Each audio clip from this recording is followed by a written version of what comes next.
జగిత్యాల జిల్లా ప్రజలకు దసరా కానుక ఇచ్చింది మోడీ ప్రభుత్వం. జిల్లాకు కేంద్రీయ విద్యాలయం మంజూరు చేసింది. ఈ మేరకు కేంద్ర కేబినెట్ నిర్ణయం తీసుకుంది.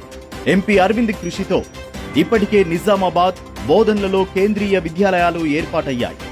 నూతన భవనాలు నిర్మించి విద్యార్థులకు క్వాలిటీ ఎడ్యుకేషన్ అందిస్తున్నారు.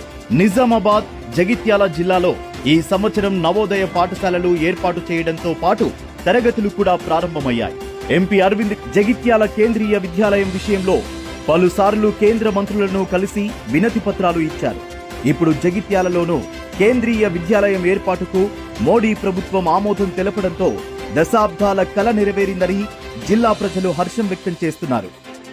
అవినీతి మచ్చలేని పాలన అందిస్తూ ఇందూరు పార్లమెంటును తెలంగాణలోనే నెంబర్ 1 చేయడమే లక్ష్యంగా పనిచేస్తున్న అరవింద్ ధర్మపురికి ప్రజలు కృతజ్ఞతలు చెబుతున్నారు.